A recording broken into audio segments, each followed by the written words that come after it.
या दोन चित्रांकडे पहा आणि त्यातल्या दिव्यांकडे पहा. तुम्ही यांच्याकडे फक्त बघून सांगू शकता का की त्यातला कुठला दिवा जास्त तेजस्वी आहे, कुठल्या दिव्याचा उजेड जास्त प्रखर आहे, की मग ते दोन्ही सारखेच आहे? विचार करा.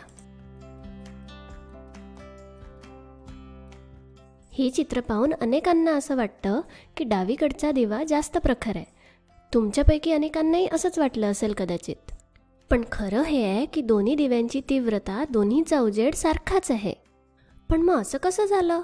आपल्याला तर बघून असं अगदी वाटतंय की हा पहिला दिवा जास्त प्रखर आहे, जास्त तेजस्वी आहे. मग असं आहे की या दिव्याची तीव्रता जी आपल्या डोळ्यांना जाणवते ही फक्त त्या दिव्यावरच नाही तर त्याच्या अवतीभोवतीच्या इतर प्रकाशावर सुद्धा अवलंबून असते. पहिल्या चित्रामध्ये या खोलीमध्ये पुरेसा उजेड नाही आहे. पडदे सरकवल्यामुळे इथे अंधार झालेला आहे आणि म्हणून डाव्या चित्रातल्या दिव्याचा उजेड जास्त आहे असं आपल्याला वाटतं. पण उजवीकडच्या चित्रामध्ये आता पडदे उघडले आहे, त्यामुळे या खोलीत सगळीकडेच भरपूर उजेड आहे आणि म्हणून या दिव्याचा उजेड मंद आहे असं वाटतं. मग आता याचाच अर्थ असा की आपण आपल्याच डोळ्यांवर विश्वास नाही ठेवू शकत. आपल्या डोळ्यांनी आपल्याला चुकीची माहिती पुरवली. जेव्हा आपण एखाद्या खोलीत जातो तेव्हा आपले डोळे तिथल्या उजेडाशी जुळवून घेतात आणि म्हणून हा प्रकाश स्रोत आपल्या डोळ्यांना कसा जाणवतो हे आजूबाजूच्या प्रकाशावर अवलंबून असतं. पहिल्या चित्रात खोलीमध्ये अंधार असल्यामुळे या दिव्याचा उजेड तीव्र आहे असं वाटतं. पण मग पडदे उघडल्यानंतर बाहेरचा भरपूर उजेड खोलीत येतो आणि मग हाच दिवा आपल्याला तितकासा लख्ख उजेड देत नाही असं वाटतं. तोच दिवा आता मंद झाल्यासारखं वाटतं.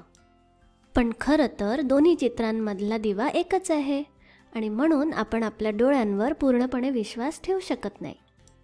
चला आता अजून एक उदाहरण पाहूया. इथे आपण 3 पेले घेतले आहे. पहिल्या पेल्यामध्ये गार पाणी आहे, पहा त्याच्यामध्ये बर्फसुद्धा दिसतोय. दुसरा पेला जो आहे त्यात जरा कोमट पाणी आहे आणि तिसरा म्हणजे मध्ये ठेवलेला जो पेला आहे त्याच्यात साधं सामान्य तापमानाचं पाणी घेतलेलं आहे. आणि आता आपण काय करूया, आपल्या डाव्या हाताचं बोट या डावीकडच्या पेल्यात म्हणजे गार पाण्यात बुडवून ठेवू आणि आपल्या उजव्या हाताचं बोट या उजवीकडच्या म्हणजे गरम कोमट पाण्याच्या पेल्यात बुडवून ठेवू आणि जवळपास 2 मिनिटांपर्यंत आपली बोटं या पाण्यामध्ये बुडवून ठेवू. आणि 2 मिनिटांनंतर आपले दोन्ही बोटं या मधल्या पेल्यामध्ये बुडवून बघूया. पहा काय होत आहे ते. वाव, माझ्या डाव्या बोटाला वाटतंय की हे पाणी गरम आहे आणि माझ्या उजव्या बोटाला वाटतंय की हेच पाणी गार आहे. असं कसं झालं? एकाच पेल्यातलं पाणी मला वेगवेगळं जाणवतंय.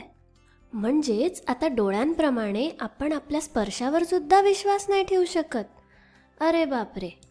बरं, मग आता या उदाहरणाची आधीच्याशी तुलना करून बघू. वरच्या चित्रातला हा निळा ठिपका आधी थंडगार झालेलं बोट दाखवतो आणि लाल ठिपका हे आधी गरम झालेलं बोट दाखवतो. ठीक आहे. आता या डावीकडच्या खालच्या चित्रामध्ये खोलीमध्ये फार उजेड नाही आहे आणि म्हणून या दिव्याचा उजेड लख्ख आहे असं आपल्याला वाटतं.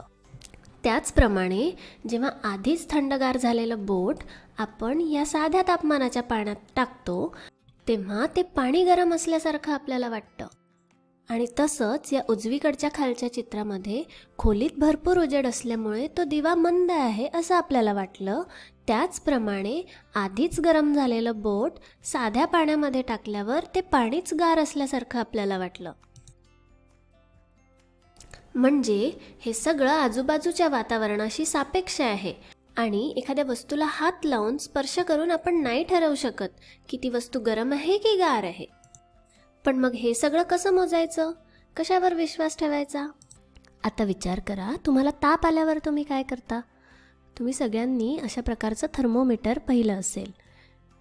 हे आपण आपल्या शरीराचं तापमान मोजण्यासाठी वापरतो, हे बघण्यासाठी की आपल्या शरीराचं तापमान नेहमीपेक्षा वाढलेलं आहे की नाही.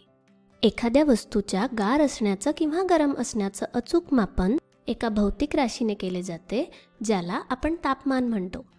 आणि हे तापमान मोजण्यासाठी आपण थर्मोमीटर म्हणजे तापमापीचा उपयोग करतो. हे क्लिनिकल थर्मोमीटर आहे म्हणजे वैद्यकीय तापमापी जे आपण घरीसुद्धा वापरू शकतो.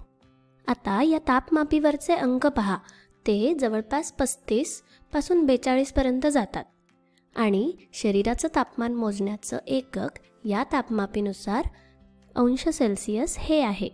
म्हणजे मग या थर्मोमीटरवरच्या अंकांचा अर्थ असतो 35 अंश सेल्सिअस किंवा 36 अंश सेल्सिअस वगैरे. मानवी शरीराचं सामान्यतः तापमान असतं 37 अंश सेल्सिअस. पण आता या तापमापीवर 35 अंश सेल्सिअसपासून 42 अंश सेल्सिअसपर्यंतचेच तापमान मोजता येतील. मग आता या पलीकडचे तापमान मोजण्यासाठी आपल्याला हे असं थर्मोमीटर, अशी तापमापी लागते. याला लॅबॉरेटरी थर्मोमीटर म्हणतात, म्हणजे प्रयोगशाळेत वापरली जाणारी तापमापी.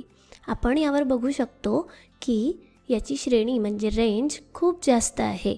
0 अंश सेल्सिअसपासून हे सुरू होतं आणि जास्तीत जास्त तापमान याच्यावर 100 अंश सेल्सिअस किंवा 110 अंश सेल्सिअसपर्यंत मोजता येतं. पहा, आता यावरचे तापमान व्यवस्थित दिसत आहे. चला तर मग आता या 3 पेल्यांमधलं पाण्याचं तापमान मोजण्यासाठी आपण हे अशा प्रकारचं डिजिटल थर्मोमीटर वापरू, डिजिटल तापमापी वापरू, ज्याच्यात आपल्याला सरळ तापमान दिसेल आणि ते पाणी गार आहे की गरम हे आपल्याला सांगता येईल. चला तर मग पहिल्या पेल्यातल्या पाण्यापासून सुरुवात करूया, जे गार पाणी आहे असं आपण म्हटलं होतं.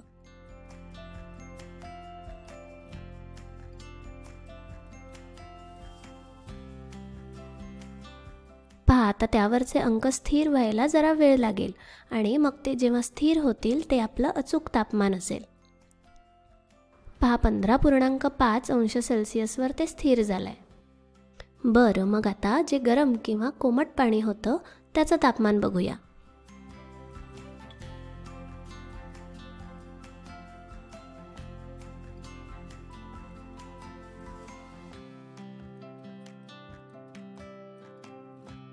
ठीक आहे, तर याचं तापमान आहे 44.3 अंश सेल्सिअस. तर मग आता या मधल्या पेल्यातल्या पाण्याचं तापमान मोजूया.